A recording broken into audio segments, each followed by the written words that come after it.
आप सुन रहे हैं समाचार एजेंसी ऑफ इंडिया की साई न्यूज में ऑडियो बुलेटिन। नमस्कार, ये समाचार एजेंसी ऑफ इंडिया है। अब आप साई न्यूज की समाचार श्रृंखला में रविवार 29 जनवरी 2023 का राष्ट्रीय ऑडियो बुलेटिन सुनिए। सरकार ने संसद के मंगलवार से शुरू होने वाले बजट सत्र से पहले कल सर्वदलीय बैठक बुलाई है। यह बैठक संसद भवन परिसर में 12 बजे होगी। संसदीय कार्य मंत्री प्रह्लाद जोशी, केंद्रीय मंत्री और दोनों सदनों में राजनीतिक दलों के नेता इस बैठक में भाग लेंगे। बैठक के दौरान सरकार सत्र के दौरान संसद का कामकाज सुचारू रूप से संचालित करने के लिए राजनीतिक दलों का सहयोग चाहेगी। संसद का बजट सत्र 31 जनवरी से आरंभ होगा। सत्र की शुरुआत में राष्ट्रपति द्रौपदी मुर्मू लोकसभा और राज्यसभा की संयुक्त बैठक को केंद्रीय कक्ष में सुबह 11 बजे संबोधित करेंगी। सत्र के पहले दिन दोनों सदनों में आर्थिक सर्वेक्षण पेश किया जाएगा। वर्ष 2023 से 24 का केंद्रीय बजट 1 फरवरी को पेश होगा। बजट सत्र 6 अप्रैल तक चलेगा और 66 दिनों के दौरान 27 बैठक होंगी। बजट सत्र का पहला चरण 13 फरवरी तक होगा। 14 फरवरी से 12 मार्च तक अवकाश रहेगा और इस दौरान विभाग संबंधित संसदीय स्थायी समितियां मंत्रालयों और विभागों से संबंधित अनुदान मांगों की जांच करेंगी और रिपोर्ट तैयार करेंगी। बजट सत्र का दूसरा चरण 13 मार्च से शुरू होगा और 6 अप्रैल तक जारी रहेगा। नई दिल्ली के ऐतिहासिक विजय चौक पर आज बीटिंग द रिट्रीट समारोह संपन्न हुआ। यह 4 दिन तक चले गणतंत्र दिवस समारोहों के समापन का प्रतीक है। राष्ट्रपति और सशस्त्र बलों की सर्वोच्च कमांडर द्रौपदी मुर्मू, उपराष्ट्रपति जगदीप धनखड़, प्रधानमंत्री नरेंद्र मोदी और रक्षा मंत्री राजनाथ सिंह और अन्य गणमान्य व्यक्ति समारोह में उपस्थित रहे। समारोह में शास्त्रीय रागों पर आधारित भारतीय धुनें बजाई गयी। थल सेना, नौसेना, वायुसेना और राज्य पुलिस तथा केंद्रीय सशस्त्र पुलिस बल के म्यूजिक बैंड ने 29 धुनें बजाई।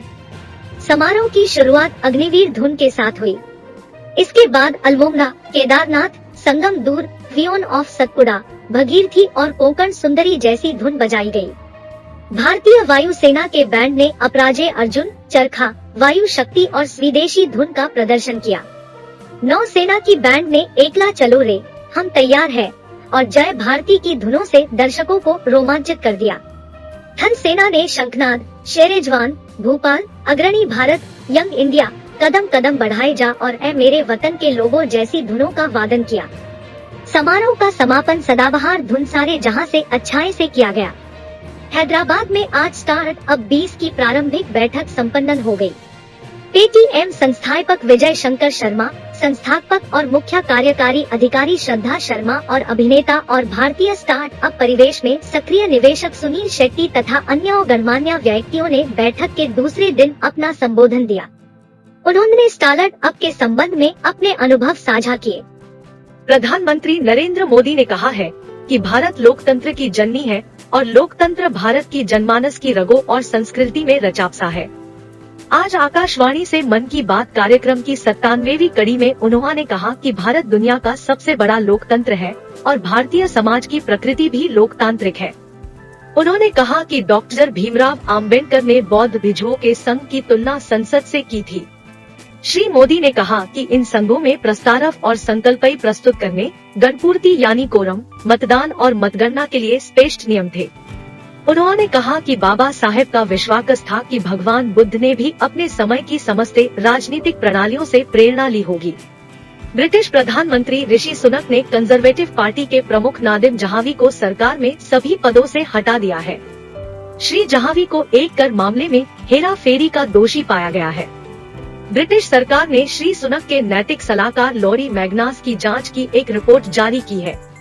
श्री सुनक ने कर मामलों के चांसलर के खिलाफ जांच के आदेश दिए थे। विपक्ष ने उन्हें हटाने की मांग की थी। पाकिस्तान में संघीय सरकार ने आज पेट्रोल और डीजल के दामों में 35 रुपए तक की बढ़ोतरी की। मिट्टी के तेल और हल्के और डीजल तेल के दाम में भी 18 रुपए प्रति लीटर की बढ़ोतरी की गई है। आज की गई मूल्य वृद्धि के बाद पाकिस्तान में पेट्रोल के दाम 249 रुपए 80 पैसे प्रति लीटर जबकि डीजल 262 रुपए 80 पैसे प्रति लीटर हो गए हैं।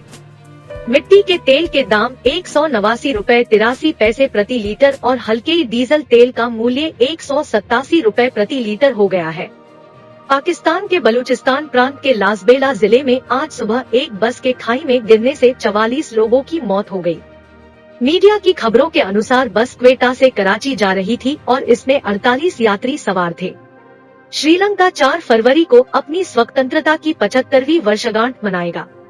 राष्ट्रपति रानिल विक्रमसिंघे ने मुख्य समारोह मितव्ययिता के साथ करने के निर्देश दिए हैं। इसके अतिरिक्त कैंडी में टूथ रेलिक मंदिर में एक विशेष धार्मिक कार्यक्रम भी होगा। श्रीलंका के राष्ट्रपति ने संसद में पिछले सप्ताह कहा था कि स्वतंत्रता दिवस समारोह आयोजित न होने का प्रभाव नकारात्मक होगा। उन्होंने यह भी कहा था कि इन आयोजनों पर न्यूनतम खर्च किया जाएगा। आधार के जरिए EKYC लेन देन अक्टूबर से दिसंबर 2022 के बीच 18.53% बढ़कर 84.8 करोड़ हो गया। इलेक्ट्रॉनिक्स और सूचना प्रौद्योगिकी मंत्रालय के अनुसार पिछले महीने में 32.49 करोड़ EKYC के आधार पर लेन देन किए गए थे, जो नवंबर 2022 की तुलना में 13% अधिक थे। दिसंबर 2022 के अंत तक आधार के जरिए EKYC लेन देन की कुल संख्या 1382 करोड़ से अधिक पहुंच गई है। बम्बई शेयर बाजार का संवेदी सूचकांक आज 237 अंक लुढ़क कर 60,622 पर बंद हुआ। नेशनल स्टॉक एक्सचेंज का निफ्टी भी 80 अंक गिरकर 18,027 पर आ गया। राउरकेला में FIH पुरुष हॉकी विश्व कप में 9वें और 12वें स्थान 6-0 के मुकाबले में भारत ने दक्षिण अफ्रीका को 5-2 से हरा दिया। भारत की ओर से कप्तान हरमनप्रीत सिंह, आकाशदीप और शमशेर सिंह ने गोल दागे। इस जीत के साथ ही भारत अर्जेंटीना के साथ संयुक्त रूप से 9वें स्थान पर रहा। आप सुन रहे थे समाचार एजेंसी ऑफ इंडिया की साई न्यूज में रविवार 29 जनवरी 2023 का राष्ट्रीय ऑडियो बुलेटिन। सोमवार 30 जनवरी 2023 को एक बार फिर हम ऑडियो बुलेटिन लेकर हाजिर होंगे। इसके साथ ही साई न्यूज में ज्वलंत विषयों पर लिमटी की लालटेन रोजाना सुबह 7 बजे देखना न भूलें। यदि आपको ये ऑडियो बुलेटिन पसंद आ रहे हो तो आप इन्हें लाइक, शेयर और सब्सक्राइब जरूर करें। अभी आपसे अनुमति लेते हैं। जय हिंद।